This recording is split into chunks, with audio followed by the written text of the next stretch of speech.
За Роминд за миний хувьд бол огцрох амархан залуусын жагсаал дээр очиж гар үсэх зурсан гишүүдийн нэг. Тэгээд надад бас 3 шалтгаан бас дээрээс нь 3 ярих зүйл бас байгаамаа. За нэгдүгээрх нь бол 126 гишүүнтэй энэ парламентын одоо залуучуудын төлөөлөл буюу Gen Z үеийг төлөөлж байгаа хүний хувьд би залуучуудынхаа дуу хоолой болох нь бол миний үүрэг. Тэгэхээр ерөнхий сайд хэн байхаас үл хамаарч орлогоо нотлоо гэдэг шаардлагыг бол тавих нь зүй ёсны хэрэг юм а гэж би бол үзэж байгаа. За хоёрдугаарт болохоор оюутны ерөнхий сайдын засгийн газар арчилсан намтай хамтарсан одоо энэ хамтралын үр дүнд бол томоохон төслүүд хөдөлсөн нь бол үнэн юм а. Арчилсан намын сайдууд бол маш үр дүнтэй бас хурдтай ажиллаж чадсан. Тэгэхээр үүнд бол талхаар сүр аргагүй. Гэхдээ өөрөө чинь эсэргүүцдэг нэгэн том бүлгүүдийн нэг нь бол миний харж байгаагаар бол одоо Монголын нийгмийн оюун санаа гэж хэлэгдэг хүмүүс өөрөө чинь бас асар их эсэргүүцдэг. Учир шалтгаан нь юу вэ гэхээр Монгол улсын ерөнхийлөгчөөр ажиллаж байсан Алтмаагийн Батулгыг та өөрийнхөө зөвлөхөөр авч ирсэн. За тэгээд үүнтэй холбоотойгоор түүний баримтлагдаг улс төрийн бодлогод буюу уул уурхайн салбарт. За тэгээд дээрэс нь эдийн засгийн чухал ач холбогдолтой төслүүд. За тэгээд хувийн өмчт халдагч. За халамжийн бодлогууд, гих мэт бодлогуудтай өөрөө чинь адилхан байр суурь илэрхийлж явдагт нь энэ хэсэг хүмүүс бол их ихэнд дургуутсаж явдаг. Тэгэхээр энэ маань буцаагаад энэ хамтарсан засгийг эсэргүүцэхтэй биш, энэний бодлогыг чинь эсэргүүцдэг хэсэг нь байгаад байгаа гэдгийг бас хуралд би өнөөдөр бас хэлье гэж бодож байгаа. Дээрээс нь энэ дээр хэрвээ би бол хувь хүний талаар ярих гайгүй. Энэ маань бол өөрөө та хувийн өмч чөлөө зах зээлийг хамгаалж ажиллаж чадах хүн үү гэдэг асуултанд л хариулах нь өөрөө энэ хүмүүс чухал байгаа гэж би бол үзэж байгаа. За гурав дахь асуудал маань бол урьдчилан ТЭЗ 3 дээр маш том хэмжээний осол гарсан. За энэний үр дүнд бол харамсалтайгаар нэг ашиглалтын инженер залуу маань 8 насаа алдсан байгаа. Өглөө 9 цагийн үеэс эхлээд би чойжл сүрэн сайдаас мэдээлэл авъя гэж хэлэхэд одоогоор бол ямар нэгэн байдлаар холбогдож мэдээлэл өгөөгүй. Албан бичгээр бас холбогдсон. Албан бичгээр явуулахад мэдээлэл өгөөгүй. За тэндээс ажилтдаг хүмүүсүүд надтай холбогдож байгаа. Тухайн одоо шөнө ээлжинд гарсан ажилчдыг тухайн станцаас гарахгүйгээр утсыг хурааж аваад энэ талаар мэдээлэл гаргах юм бол ажлаас чинь халнаа гэж одоо сүрдүүлэг байдал гаргаж ийна гэж бол надад мэдээллүүд ирсэн юм. Тэгээд эрчим хүчний яам хэр удаан энэ асуудлыг хавд арах зорилготой байгаа вэ? Миний хувьд энийг өглөө мэдэж байсан ч гэсэн гарч ирж яриаггүй энийг улс төрийн сенсац болгоод ч байдаг юм. Эсвэл хүний амиар би улс төр хийх үсээгүй учраас өнөөдрийг оройг хүртэл хүлээлээ. Гэтэл эрчим хүчний яам одоо хүртэл хариу өгөхгүй байгаа нь энийг гаргаж ирж ярихаас өөр аргагүй байдал үүсэж байна. Тэгэхээр та эрчим хүчний яамны чойжл сүрэн сайдыг хэр ажилласан гэж дүгнэж байна? Энэ дээр эрчим хүчний реформыг бид нар хийж чадсан гэдэгт бол би улсын хурлыг бол маш сайн ажиллаж чадсан гэж харж байгаа. Улсын хурл дээр бол бүх бодлогод дэмжигдсэн. Гэтэл гүйцэтгэх буюу засаглал дээр бид нар очиод засаг дээр очиод ажлууд маань унсан. За хамгийн сүүлийн асуулт бол арчилсан нам бол чөлөө зах зээл хувийн өмч тулгуурсан бодлого хэрэгжүүлдэг нам. За танаа нам бол зүүнний нам. Тэгэд энэ хоёрын хооронд үзэл баримтлалын маш том ялгаа байгаа. Тэгэд статистикээс хараад үзэхээр сүүлийн 12 жилийн хугацаанд халамжийн одоо төсөв маань бол улсын төсөвт эзлэх хувь нь 10 дахин нэмэгдсэн. 2012 онд 3.7 байсан бол 23 онд 9.4 болж халамж нэмэгдсэн байна. Тэгэхээр энэний үр дүнд нь манай Монгол улс ямар ч өрсөлдөх чадваргүй болсон. Тэгэхээр таны тэргүүлсэн өмнөх засгийн газар, одоогийн засгийн газар халамжийг хавтгааруулсаар байгаа. Халамж хавтгаарсан. Тэгэхээр Монгол ардын нам ер нь цаашид энэ халамжийг бууруулж хөдөлмөр эрхлэгч нараа дэмжиж татварыг бууруулж чадах юм уу? Цаашид ч гэсэн аль ерөнхий сайд байхаас үл хамаарч та Монгол ардын намын даргын хувьд бас энийг хэлж өгөөч гэж хүсэж байна. За хариулт өгье. Ерөнхий сайд. За нэгдүгээр асуулт. За Батулга гэдэг одоо хүнтэй бас нэг юм харддаг гэх юм уу, ийм асуудал бол улс төрийн хүрээнд бас их явдаг юм шиг байна. За яг одоо бодтой үүссэн асуудлыг одоо ингээд зүгээр эргээд бодвол Батлага гэдэг ерөнхийлөгч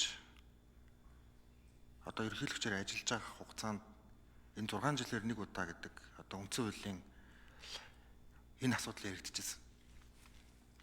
Парламентын танхимд 2 удаа унаад 3 дахь удаад нь би үг хэлж энэ асуудлыг одоо нийт гишүүдээр дэмжүүлэх асуудлыг тухайн үед Бэдсэн хамтран хэрэглэх газрын дарга байх үедээ хийжсэн. Энэ протоколд байгаа. Тэгэхээр хэрвээ би жишээлбэл тэр хүний бодлогыг дэмждэг ч юм уу байсан бол 6 жилээр нэг удаа гэдэг энэ заалтыг тухайн үед сөрөн хийхгүй байх гэсэн. Юм фактаар л яригдах хэрэгтэй.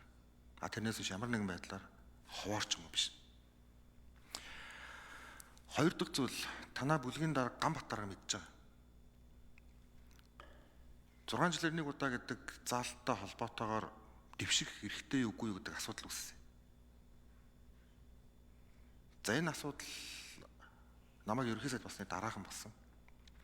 Үндэсний аюулгүй байдлын зөвлөлийн өрөөнд манай Тотгос сүрэн дарга Ганбат дарга нарын хажууд битээр нилээдгүй юм болж ирсэн. За нэг Ганбат дарга маш сайн мэдж байгаа, манай Тотгос сүрэн даргач мэдж байгаа. Тухайн үед нэг нь зэвсэг хүчин дээр очиод цэрэг хөдөлгөх, нэг нь батлан хамгаалахын яамн дээр очиод хамгаалах тухай асуудал яригдчихсэн. Энэ бас л яг төрийн л нэг юм одоо түүхийн л нэг процесс. Хэрэв би хамтарч ажиллах байсан бол ерөнхийлөгч байх үед нь л хамтарч ажиллах байсан. Хамгийн сүүлд ерөнхийлөгч байсан хүмүүс парламентод орж ирэхийн би хатуу эсрэг байр суурьтай. Манай өрөөнд Ган төмөр дарга, Дорж чан дарга, Амар Эсгэлэн дарга, Занданжтар дарга уулзчихсан. Тэрний үгээр үндсэн хууль яваад жагсаалт шийдэгдэж байгаа үед. Дараа нь бүсчилсэн, томцгсон тойрог баталж байгаа үед. Миний хувьд ганцхан хүсэлтийг тавьж ирсэн. Батлан ерөнхийлөгчийг дэвшүүлэхгүй шүү гэдэг. Элбэг дөрж ерөнхийлөгчийг дэвшүүлэхгүй шүү гэдэг. Жагсаалтанд оруулахгүй шүү. Тэгвэл наа жагсаалт чинь шал утгаа алдсан юм болно. Бид бүгдээрээ хамтдаа гар барьсан. 5-6 хүн байсан. Гэтэл харамсалтай нэг асуудал болсон. Тийм учраас хүн биш илүү тийм зарчимталтай байх хэрэгтэй. Миний хувьд 2019 онд ярьжсэн байр сууриасаа өөрчлөгдөх боломжгүй шүү дээ. Яг л Португалд байж байгаа. Би тэр байр суурин дээр л байгаа. Би ерөн бойрон дээр л байгаа. Бичсэн ном дээр байгаа, ярьжсэн үгэн дээр байгаа, зогсожсэн зарчим дээр л байгаа. Тийм байна. За эрчим хүчтэй холбоотой асуудал дээр Цэнгүүн гишүүн маш том дэмжлэг үзүүлсэн. Би маш их талархаж байгаа. Гүйцэтгэх засаглал талд хурд дутсан ийм асуудлууд байгаа. Би хүлээмжширч байгаа. Гэхдээ хэдүүлээ эрчим хүчний үнийг чөлөөлж чадсан. За энэ ч бас өнөөдрийн нийгмийн бухимдалд нэлээд нөлөөлж байгаа юм байгаа судалгаагаар. Гэхдээ л энийг одоо хийхээс өөр аргагүй л байсан зүйл. Энийг өөрөө мэдж байгаа. За залуучуудтай холбоотой асуудал дээр талархаж байгаа. Энэ асуудлыг гаргаж ирээд ингээд тавьж байгаа. За очисон ч гэсэн миний хувьд одоо тэр үл зөв зүйл гэж бодож байгаа. Улсын их хурлын гишүүн өөрийнхөө л бүр эрхийн дагуу хийх ёстой зүйлээ л хийх ёстой. Яг гоо энэ зүйл манай намд сэтэл болсон. Тэр нь өөрөө юу вэ гэхээр өөдөө хамтарчаад ийм зүйл дээр одоо энэ чинь 2-3 удаа давтагчлаа штэ гэдэг зүйл манай нам дотор асуудал үүссэн. Тийм учраас зүгээр цаашлаад бол би энэ одоо сүүлийн хамтрал гэж юусоо бодохгүй байгаа. Хамтрах байх. Олон зүйлийг ярих байх. Гэхдээ энэ маань их тийм том бас нэг юм сургамжуулж үлдэх хэрэгтэй байх. Тэгээд цаашдаа бас илүү бид нар нөгөө магадгүй би биндээ мэдээлэл дамжуулах, ил тод нээлттэй байх, асуудлыг яаж тайлбарлах уу гэдэг юм олон асуудал дээр ярих нь зүйтэй байх. За 2 өөр үзэл бодолтой, за 3 өөр үзэл бодолтой намууд хамтрах бол бас нэлээд сорилттой байд юм байна. Одоо ингэ шийдвэр гаргах гэхээр бас л одоо сорилттой ягаад л харах өнцгүүд өөр. Гэхдээ бас давууч талтай байд юм байна. Талын өөр өнцгөөс хараад ингэ шийдлүүдийг ингэ бас гаргаж чаддаг. Тийм учраас илүү эдийн засгийн яамыг одоо арчилсан аваад илүү тийм либералчлал бодлогыг хийхин зүйлийг би тууштай дэмжсэн. Хүний эрх хэрэгчлөөтэй холбоотой за бас одоо ингээд энэ хууль хяналтын байгууллага за одоогийн ч гэсэн бас ярьжсэн тэр сэтгүүлчтэй холбоотой эрхчлөлийг хамгаалахын асуудлыг би одоо бүрэн дэмжих эрхийг Алтан гэрэл сайдад өгч л ажилласан. Та бүхэн асууж л.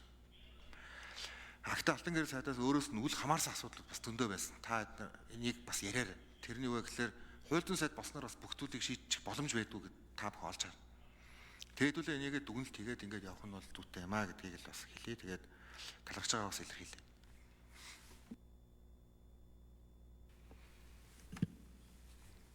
За Одсөрөнгийн номын жимг